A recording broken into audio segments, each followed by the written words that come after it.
नमस्कार, स्वागत है आपका जी बिजनेस में। मैं हूं दीपक डोभाल और आप देख रहे हैं आपकी खबर आपका फायदा। जरा सोचिए कि आप हवाई सफर कर रहे हो और आसमान में हवाई जहाज का एक इंजन बंद हो जाए, या प्लेन में धुआं आने लगे, या फिर उसकी बाहरी विंडशील्ड टूट जाए, या कोई दूसरी खराबी आ जाए। आपने एविएशन सेक्टर में इन दिनों कुछ ऐसा ही हो रहा है। हाल ही के दिनों में उड़ते विमानों में आई तकनीकी खामियों ने डीजीसीए की चिंताएं बढ़ा दी हैं। हवाई सफर कितना सुरक्षित है, इसे लेकर अब सवाल उठने लगे हैं। आज हम इसी मुद्दे पर चर्चा करेंगे, समझेंगे कि उड़ते विमान में ये तकनीकी खामियां क्यों आ रही हैं। ये लापरवाही है या वजहें कुछ और हैं। समझेंगे कि एविएशन इंडस्ट्री इन खामियों को समझने में आखिर क्यों फेल साबित हो रही है। इससे पहले कि इस मुद्दे पर हम विस्तार से चर्चा करें अपने खास मेहमानों के साथ, पहले ये रिपोर्ट देख लीजिए।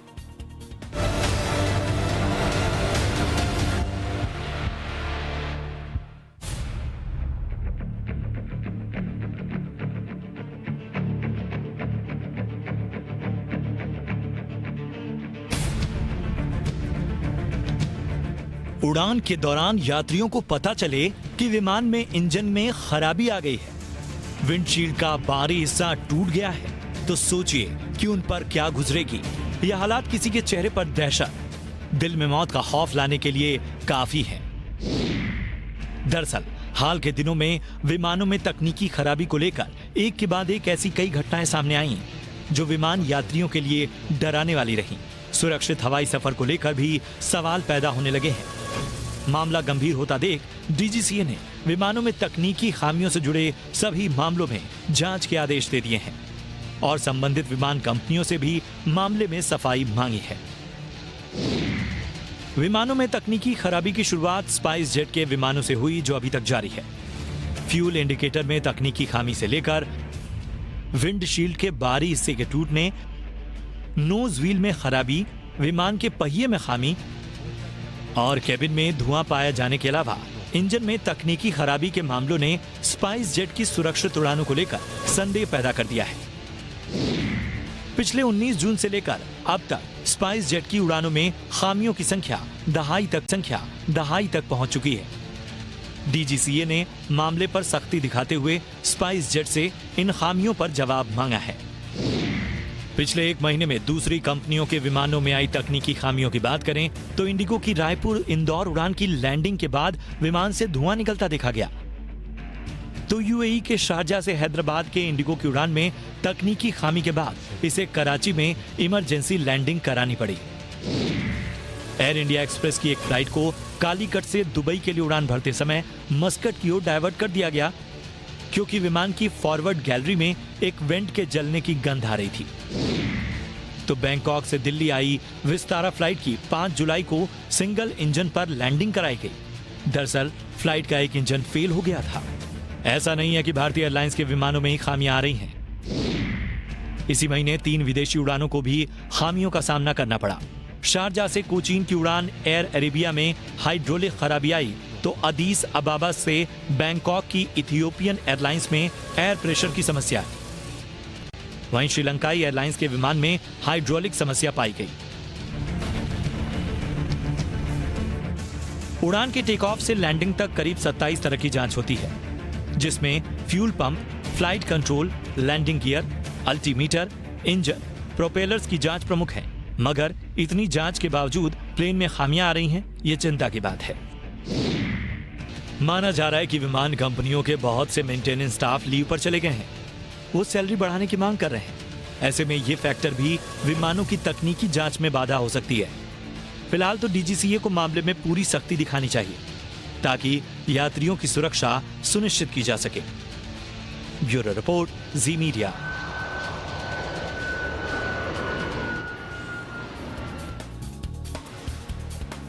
पैसेंजर सेफ्टी से रिलेटेड ये बहुत ही महत्वपूर्ण विषय है और इस पर बातचीत करने के लिए इस वक्त हमारे साथ बेहद खास मेहमान जुड़ चुके हैं। आपका परिचय आज के मेहमानों से कराते हैं। हमारे साथ हैं सनत कौल साहब, पूर्व ज्वाइंट सेक्रेटरी हैं सिविल एविएशन मिनिस्ट्री में।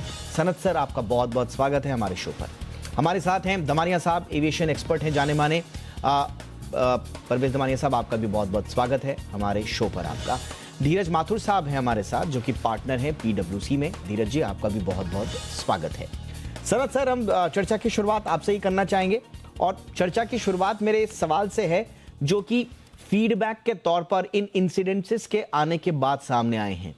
कोई कह रहा है कि ये बहुत इंपॉर्टेंट जेन्युइन फेलियर्स हैं जो बहुत बड़ा कंसर्न पैदा करते हैं। कुछ लोगों का ये भी मानना है कि अब रिपोर्टिंग ज्यादा हो रही है, इसलिए इस तरह के इंसिडेंसेस जो हैं वो हमें ज्यादा सामने देखने को मिल रहे हैं। और कुछ लोग तो इसे कॉन्स्पिरेसी थ्योरीज और जो सिविल एविएशन इंडस्ट्री में जो अलग अलग कंपनियां उनके बीच में एक वॉर की तरह भी देख रहे हैं। तो सोशल मीडिया पर तरह तरह के कयासों की भरमार चल रही है। आपकी नजर में पिछले कुछ महीनों में 20-25 हमने इस तरह की घटनाओं की खबर सुनी है, ये क्या वाकई में इशारा करती है कि कुछ गड़बड़ चल रहा है, या आपको भी लगता है कि अब रिपोर्टिंग ज्यादा हो रही है तो घटनाओं की रिपोर्टिंग ज्यादा हो रही है इसलिए हमें वो ज्यादा सूचनाओं के तौर पर दिखाई दे रही हैं? नहीं, मेरे ख्याल से तो इंसिडेंट बढ़ गए हैं और जो रिपोर्टिंग पहले अगर नहीं हो रही थी तो अब हो रही है, तो उसमें तो कोई ऐसी बड़ी बात नहीं है। पर मेरा कहना ये है कि इंसिडेंट्स बढ़ गए हैं, मेंटेनेंस में थोड़ी कमियां आ रही हैं और इसकी वजह से बढ़ रहे हैं। इसमें सारा फॉल्ट एक्सेप्ट फॉर जो बर्ड हिट्स होती हैं वो अलग चीज़ है, पर वो तो एयरपोर्ट अथॉरिटी की रिस्पॉन्सिबिलिटी है और सब एयरलाइन पे पड़ता है। एयरलाइंस को अपनी मेंटेनेंस शेड्यूल को मेंटेन करना चाहिए और दूसरा डीजीसीए पे पड़ता है, डीजीसीए को इंस्पेक्ट करना चाहिए। तो दोनों तरफ से ये आता है कि इंस्पेक्शन की भी कमी हो सकती है और लाइन मेंटेनेंस और जो मेंटेनेंस करते हैं एयरलाइंस उसकी भी कमी हो सकती है। तो ये दोनों चीज़ें मिल के ये हो रहा है। अच्छा, अब एक चीज़ मैं और कहना चाहता हूँ कि कोविड के ज़माने में एयरलाइंस का बड़े ज़ोरों का घाटा हुआ है और इस घाटे को अभी तक इनकी बैलेंस शीट में काफ़ी अधिक है और उसको रिकवर भी करना है। अब एक उसका वजह ये हो सकती है कि वो थोड़ा सा मेंटेनेंस में अपनी फाइनेंशियली पैसे की वजह से, पैसे टाइट होने की वजह से थोड़ी कम कर रहे हों या किफ़ायत कर रहे हों। अगर ये है तो इससे मतलब बहुत बुरा हाल है, इसको देखना चाहिए। दूसरा, जैसे आपने भी कहा था कि कुछ इंजीनियर्स और कुछ फ्लाइंग क्रू को सैलरी कम हो गई है, किसी एयरलाइन ने कम कर दी है या कोविड के ज़माने में कम कर दी, तो वो लोग भी प्रोटेस्ट कर रहे हैं। फिर जैसे कहते हैं कि बहुत सारे क्रू मेंबर्स एक एयरलाइन के छुट्टी ली, एक दिन में छुट्टी ली क्योंकि दूसरी एयरलाइन रिक्रूट कर रही थी। तो ये सब चीज़ें होते हुए ये देखना पड़ेगा कि एयरलाइन इंडस्ट्री की फाइनेंशियल हेल्थ, आर्थिक कैसी अभी कैसी चल रही है और उसको सरकार को भी सोचना चाहिए, क्योंकि एयरलाइन जो चल रही है वो प्राइवेट सेक्टर में है। पर अगर उनकी आर्थिक पोजीशन ज़्यादा अच्छी नहीं है तो उसको देखना चाहिए कि क्या कर सकते हैं। तो ये दो मेरे कमेंट्स हैं शुरू में, मैं बाद में और कहूँगा। बिल्कुल, एब्सोल्युटली सर। और धीरज जी, मैं आपके पास आना चाहूँगा। देखिए, 2-3 चीज़ें जैसे कि सर ने बताया, उन पर सोशल मीडिया में और बाकी जगह चर्चा भी हो रही है। मुझे आप ये बताइए कि ये दलील देना कि कोविड काल में साहब हमारे ऊपर बड़ा प्रेशर आया, हमारे तो मार्जिन कम हो गए, हमारे ऊपर तो फिनेंशियल दिक्कतें आ गई, दूसरी तरफ कहीं पर जो है रेजिग्नेशन हो रहे हैं, एट्रिशन बहुत ज़्यादा हो रहा है, तीसरा कि आपने सैलरी नहीं दी तो साहब मेंटेनेंस स्टाफ जो है वो छुट्टी पे चला गया, स्ट्राइक हो गई। क्या ये दलीलें आपको लगता है कि किसी प्लेन में, उड़ते हुए प्लेन में हजारों लाखों जिंदगियां रोज इधर से उधर होती हैं, उनकी जान जोखिम में डाला जा सकता है? कई लोग कह रहे हैं कि भाई ये यूजुअली इस तरह के इंसिडेंट्स जो होते हैं वो कैजुअलिटीज नहीं क्योंकि पैदा करते हैं, लेकिन खतरे में होते हैं, तो हम इसको थोड़ा गंभीरता से लेना चाहिए। लेकिन क्या ये दलीलें कि साहब हमारे अब कोई कह रहा है कि एटीएफ महंगा हो गया, फ्यूल महंगा हो गया साहब, तो हमारे पास मेंटेनेंस स्टाफ को, ये इस तरह की दलीलें क्या सर गले उतरती हैं? धीरज माथुर सर, आप एविएशन सेक्टर को बहुत करीबी से देख रहे हैं और इन इंसिडेंट्स के आलोक में आपकी टिप्पणी क्या होगी? अच्छा, धन्यवाद, आपने मुझे आमंत्रित किया। एक तो मैं पीडब्ल्यूसी में पार्टनर था, अब नहीं हूँ, सेवानिवृत्त हो चुका हूँ। इसको ठीक करते हैं सर जी। तो अब मैं पीडब्ल्यूसी में नहीं हूँ। हाँ, अच्छा, जो आपने बात कही, देखिए ये दलील तो सही है।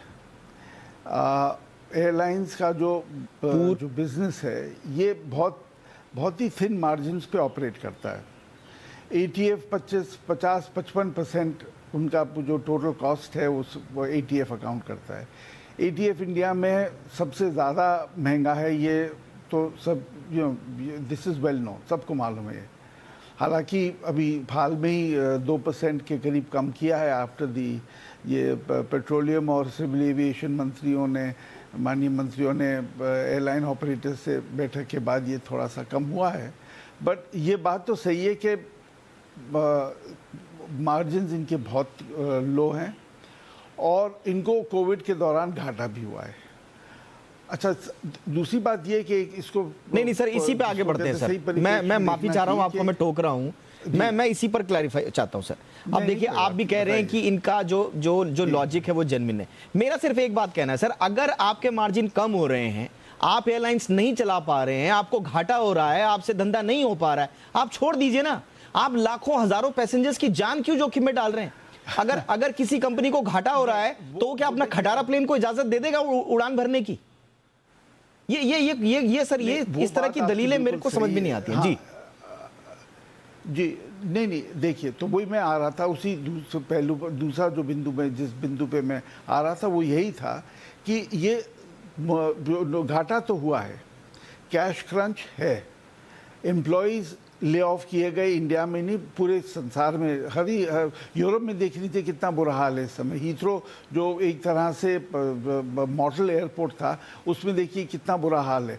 पर उन्होंने वो किया है जो आप कह रहे हैं कि उन्होंने फ्लाइट्स को शेड्यूल्स को ड्रास्टिकली रिड्यूस किया है, फ्लाइट्स कम कर दी हैं। अगर आपके पास कैपेसिटी, अगर आपके पास स्टाफ नहीं है, अगर आपके पास मेंटेनेंस स्टाफ नहीं है या कैबिन क्रू नहीं है या पायलट्स नहीं है, देन तो आपकी जवाबदारी है कि आप अपनी फ्लाइट शेड्यूल्स और को परिवर्तित करें, उनको घटाएं, जिससे कि जो स्टाफ है वो ऑप्टिमली यूटिलाइज हो सके और मेंटेनेंस में कोई कॉम्प्रोमाइज नहीं हो सकता। बिल्कुल सर, बिल्कुल, मेंटेनेंस में कोई कॉम्प्रोमाइज नहीं, पैसेंजर सेफ्टी पैरामाउंट है।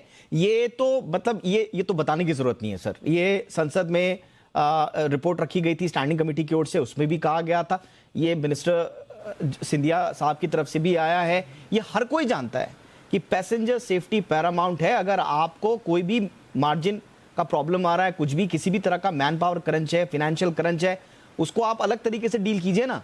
आप आम मुसाफिरों की जान को खतरे में नहीं डाल सकते। और दूसरा मैं परवेज दमानिया साहब के पास आना चाहूंगा। दमानिया साहब, दूसरा, अगर आपको कोई घाटा हो रहा है, आपको मेंटेनेंस में प्रॉब्लम आ रही है, पैसे की दिक्कत आ रही है, आपको किसने रोका है कि आप टिकट्स बढ़ा दीजिए? आप बढ़ाते हैं, आप गाए बगाए जो है, जैसी डिमांड आती है आप टिकट्स के दाम बढ़ा देते हैं। जिस मुसाफिर को सफर तय करना होगा वो अपनी सेफ्टी के लिए एक्स्ट्रा पैसे भी दे सकता है, उसके लिए आपको किसी ने मना नहीं किया। लेकिन इस तरह के लॉजिक्स देना आपके गले उतरता है क्या Damania sir?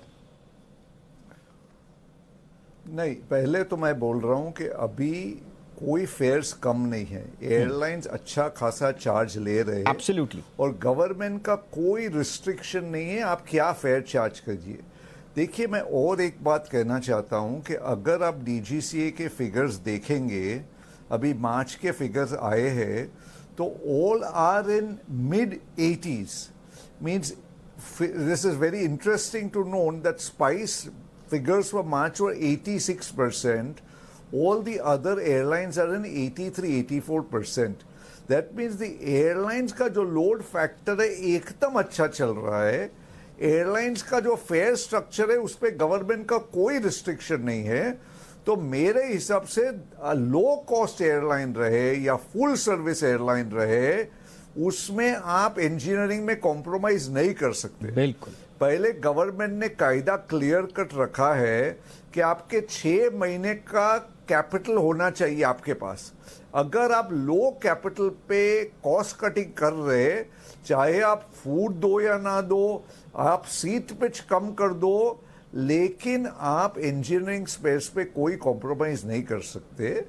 So this is when you are cutting cost on engineering spares and engineering and maintenance, we are cutting a very very fine line. देखिए अभी बहुत सारे जो केसेस हो रहे हैं they are classified as incidents, then there are serious incidents and then it can lead to a major problem। तो जो incidents और serious incidents day by day बढ़ रहे हैं। और एक बात कहता हूं कि लोग डीजीसीए कह रहे हैं, yes DGCA is paramount in maintaining the safety standards, लेकिन DGCA is understaffed and DGCA can not be everywhere. देखिए हर एक एयरलाइन का इंडिपेंडेंट फ्लाइट सेफ्टी डिपार्टमेंट है who is not part of engineering and reports directly to the CEO। Every engineering flight safety department is responsible for maintaining the safety standards। तो ये there again I am saying low cost full service there can be no compromise। यहाँ पर एक दिलचस्प, अब call sir ने एक बात बोली थी, आई एम सॉरी सर मैं इंटरप्ट कर रहा हूँ आप लोगों को। एक कॉल सर ने एक बड़ी इंपॉर्टेंट बात बोली थी कि डीजीसीए को भी इन्वेस्टिगेशन और इंटरवीन करना चाहिए था। मैं थोड़ा सा ब्रेक ले रहा हूँ। यस सर परवेज सर मैं एक थोड़ा सा ब्रेक ले रहा हूँ, लेकिन आपने जो यहाँ पर बोला ना डीजीसीए, कभी नहीं चाहूंगा कि कोई ऐसा। यस सर आपने जो डीजीसीए की बात बोली है कि डीजीसीए हर जगह नहीं रह सकता है, तो हवा में विमान खतरे में जान और इस तरह के जो इंसिडेंट्स जो आए हैं हमारे सामने, वो कई सवाल खड़े कर रहे हैं कि क्या वाकई में इन हादसों को रोका जा सकता है, क्या कहीं पर चूक हो रही है, नेग्लिजेंस हो रही है, या वाकई में जो कंपनियां अपनी दलीलें दे रही हैं उनकी दलीलों में कुछ दम है। कॉल सर मैं आपके पास आना चाहूंगा, और जब बहस उस पर चली गई है, देखिए कंपनियों के तो अगर आप पूछेंगे उनके स्टेटमेंट देखेंगे तो हर कोई यही स्टेटमेंट देता नजर आएगा कि साहब एटीएफ प्राइसेस, स्टाफ शॉर्टेज, हमारी ग्रोथ इफेक्ट हो गई। कई जगह तो ये भी आया कि जो मैं जिक्र कर रहा था कि भाई खास तरह की रिपोर्टिंग हो रही है, हमारे ही खिलाफ हो रही है, फलाना जो कंपनी है वो हमारे से जलन के मारे या जो कारोबारी जो उनकी लड़ाइयाँ होती हैं उसके चक्कर में हो रहा है। इनको अलग रख दीजिए, लेकिन जो इंपॉर्टेंट चीज़ है डीजीसीए, जैसा मैंने कहा एयरक्राफ्ट अमेंडमेंट बिल 2020 में डीजीसीए को लीगल स्टेटस भी दिया हुआ है इन्वेस्टिगेशन करने का। क्या वाकई में डीजीसीए स्पॉट चेक्स कर रहा है, क्या इंस्पेक्शंस कर रहा है, क्या वो जो जरूरी ऑडिट्स उसको करने चाहिए वो कर रहा है? डीजीसीए की भूमिका पर आपकी टिप्पणी। देखिए डीजीसीए एक सबऑर्डिनेट ऑफिस है मिनिस्ट्री का, डीजीसीए इंडिपेंडेंट नहीं है। दूसरी बात, डीजीसीए के पास एक बजट है, वो एक भी पोस्ट क्रिएट नहीं कर सकता है, उसका एक प्रोसेस होता है, बहुत लंबा प्रोसेस होता है। जब फेडरल एविएशन अथॉरिटी, यूएस की फेडरल एविएशन अथॉरिटी ने इंडिया को डाउनग्रेड किया क्योंकि डीजीसीए का परफॉर्मेंस ठीक नहीं थी, तो प्राइम मिनिस्टर को मीटिंग लेनी पड़ी, फिर पोस्ट क्रिएट हुई। इसका एक सलूशन जो कि सिविल एविएशन मिनिस्ट्री ने सोचा था वो था creation of directorate of civil aviation administration, CAA की तरह। मतलब उसके लिए एक ICAO से कंसल्टेंट भी बुलाया था, उसने यहाँ दिल्ली में आके बैठ के एक पूरा प्लान बनाया। हाउएवर उसको कभी इम्प्लीमेंट नहीं किया, अभी तक वो पड़ा हुआ है। उसमें उनकी फाइनेंशियल पावर्स, उनकी power to appoint, to create post, वो सब थी। तो डीजीसीए जो अपनी इंटरनल सफ़र करता है और उसके चैलेंज को मीट करने के लिए, क्योंकि नंबर ऑफ एयरक्राफ्ट्स जितने हवाई जहाज खरीदे जा रहे हैं उसके हिसाब से आपको अपने इंस्पेक्टर्स बढ़ाने पड़ते हैं, पूरा महकमा बढ़ाना पड़ता है, और वो नहीं हो रहा है। तो इसलिए डीजीसीए की अपनी एक इनहेरेंट प्रॉब्लम्स हैं जो कि एक स्ट्रक्चर के अंदर वो उसका सॉल्व करना आसान नहीं है। क्रिएटिंग, अगर पोस्ट कोई क्रिएट करनी है तो उसका एक लॉन्ग प्रोसीजर होता है, वो कहीं यूपीएससी जाता है, कहीं और जगह मिनिस्ट्री ऑफ पर्सनल जाएगा, उसका केस फिर जाके बहुत लंबा प्रोसीजर होता है, उसके बाद शायद क्रिएट हो जाए। तो डीजीसीए को एक फ्लेक्सिबल और फाइनेंशियली इंडिपेंडेंट बॉडी बनाने की कोशिश थी और अभी भी है, पर अभी तक नहीं बनी है। तो बहुत इंटरेस्टिंग आपने चीज बोली है सर, मैं इसी में ऐड करूंगा। स्टैंडिंग कमेटी ने इसी साल बजट सत्र में अपनी रिपोर्ट जमा करी थी, उसमें एक और विभाग है सर, इस विभाग का नाम है aircraft accident investigation bureau, AAIB। अब इसको जरूरत 2022-23 में, ये स्टैंडिंग कमेटी की रिकमेंडेशंस है सर, उनकी ऑब्जर्वेशंस हैं। 2022-23 में इनको 4.5 करोड़, सर बहुत बड़ा अमाउंट नहीं है, 4.5 करोड़ का इन्होंने कहा था कि हमको जरूरत होगी। और ये इन्वेस्टिगेशन एजेंसी है एक तरह से, एयरक्राफ्ट एक्सीडेंट इन्वेस्टिगेशन ब्यूरो है। इसको कितना दिया गया? सिर्फ 1 करोड़ रुपए। और ये रिकमेंडेशंस हैं, ये ऑब्जर्वेशन है स्टैंडिंग कमेटी के कि आप कर क्या रहे हैं, इतने इंपॉर्टेंट विंग को आपने इतना कम एलोकेशन क्यों दिया हुआ है।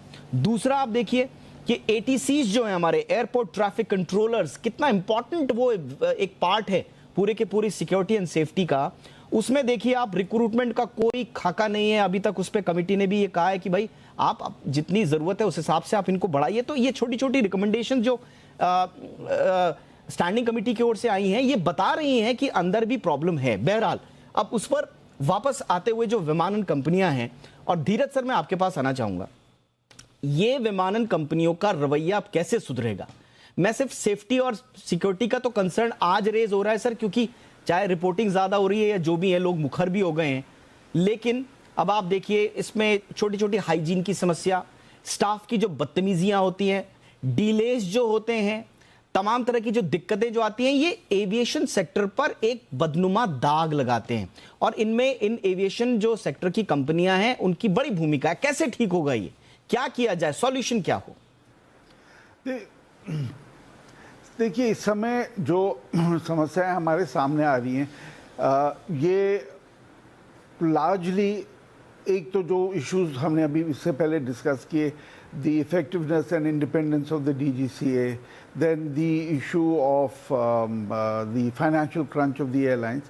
But right now the problem that we are facing is largely about a personnel HR issue, about how the airlines have been treating their staff. I think इस समय जो मुद्दा है और जिसको बाकी जो दो समस्या हैं उनको हल बहुत ज़रा कॉम्प्लिकेटेड है, जटिल है, उनको ये रिलेटिवली इजी है। क्योंकि अगर आप अपने स्टाफ के साथ, जैसे आपने पढ़ा कि कुछ एयरलाइंस ने लीगल एक्शन लिया जब स्टाफ ने छुट्टी ली, उनकी जो जायज़ समस्याएं हैं आखिर वो भी आप देखिए, एक जो एयरक्राफ्ट टेक्नीशियन है उसको 8,000 रुपया तनख्वाह मिलती है। इससे ज़्यादा तनख्वाह तो हम अपने ड्राइवर्स को देते हैं, और इतना इंजीनियर है, क्वालिफाइड है, इतनी क्रिटिकल पोजीशन पर है।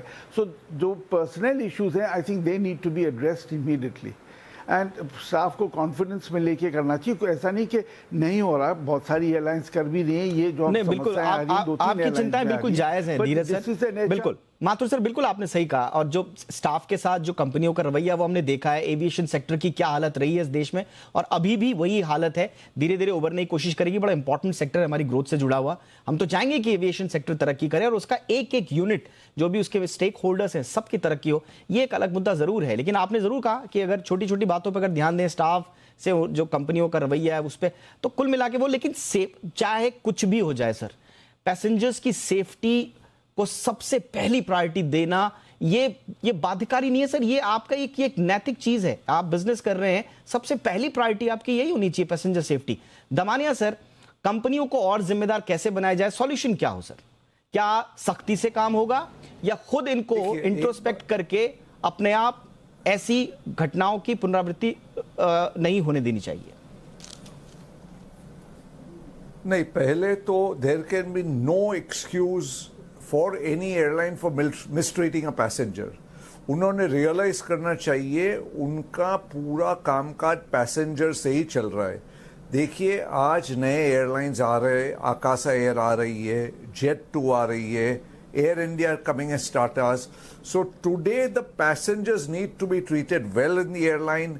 The airlines have to build a bond with their passenger because their bread and butter ultimately comes from the passenger. Passenger को mistreat करने से कभी नहीं चलेगा, and if passengers are mistreated, the consumer have huge rights. Government ने consumer को अपने rights को अवेयर करना चाहिए। इतना लेट हुआ तो ये कॉम्पेंसेशन, इतना डिले हुआ तो ये कॉम्पेंसेशन। बहुत बार तो अपने पैसेंजर को मालूम ही नहीं है क्या राइट्स है अपने, इसलिए the right should be clearly printed along with the ticket so passenger knows what their rights are. And there can be, again I am saying, देखिए I can understand financial problems, I can understand this problem, that problem, but mistreating the passenger cannot be allowed and DGCA should come very very very strongly. अगर आपका कोई passenger misbehave करे तो आप उसको red light करके आप उसको डिबार कर सकते हैं फ्रॉम फ्लाइंग, करते ही हैं you can put him in a no-flying list. How the same way it should be for the airline. बिल्कुल, If the airline बिल्कुल। misbehaves, और airline comes to world, airline should be Absolutely, equally sir. penalized And by the behavior government. से ज्यादा अगर एक यात्री उड़ान भर रहा है और उसको पता चल रहा है कि धुआं आ रहा है एयरक्राफ्ट से, उसको पता चल रहा है कि एक इंजन फेल हो गया, उसकी इमरजेंसी लैंडिंग करनी पड़ेगी, उसको पता चल रहा है कि विंडशील्ड में प्रॉब्लम आ रही है, उसको पता चल रहा है कि कुछ ना कुछ प्रॉब्लम्स हैं, जब वो बाकी वापस लैंड करता है, हर किसी को घर जाने की जल्दी होती है, लेकिन इस बीच उस विमानन कंपनी की क्या जिम्मेदारी बनती है, इसके लिए तो सर सरकार को डीजीसी को आना पड़ेगा। सिर्फ शो कॉज नोटिस देने से तो बात बनेगी नहीं, तो थोड़ा इसमें और सख्ती बरतनी होगी ताकि ये कंपनियां जिम्मेदार बने। जहां तक उनके घाटे का सवाल है, उसको हम भी समझते हैं, सरकार भी समझती है, सब समझते हैं, लेकिन उसके लॉजिक उसके बेसिस पे आप पैसेंजर की सेफ्टी से खिलवाड़ नहीं कर सकते। सर कुछ कहना चाह रहे हैं, लेकिन सर मेरे पास वक्त की कमी है, अगर आप 10 सेकंड में बात कह सकें। Call sir. मुझे दो चीजें कहनी है। एक तो सेफ्टी डीजीसीए की रिस्पांसिबिलिटी है, कंज्यूमर ग्रीवेंसेस के लिए डीजीसीए को रिस्पांसिबल मानते हैं, उनके पास समय नहीं है इस चीज का। एक अलग ऑर्गेनाइजेशन ओम्बड्समैन फॉर पैसेंजर्स होना चाहिए जो देखेगा। दूसरा आपने कहा था कंट्रोलर्स के लिए, ना कंट्रोलर की कमी इसलिए हो रही है क्योंकि एक ही इंस्टीट्यूशन है इंडिया में, बिल्कुल, जो कि एयरपोर्ट अथॉरिटी का अपना इंटरनल इंस्टीट्यूशन है जो कंट्रोलर्स को बनाता है। बहुत इंपॉर्टेंट बात है, बहुत सारी लेयर्स है इस मुद्दे की सर। आई एम श्योर ये आधे घंटे की 20-22 मिनट की बहस में वो लेयर्स पे तो हम नहीं जा पाएंगे डिटेल्स में, लेकिन बहुत इंपॉर्टेंट इश्यूज हैं जो यहां पर डिस्कस हुए हैं। आई एम श्योर कि ये पूरा का पूरा डिस्कशन पैसेंजर सेफ्टी के लिए आगे आने वाले कहीं ना कहीं सरकारों के और एविएशन सेक्टर के काम आएगा। बहुत बहुत शुक्रिया आप तीनों का वक्त निकालने के लिए सर। आपकी खबर आपका फायदा में इतना ही, इजाजत दीजिए, देखते रहिए जी बिजनेस। नमस्कार।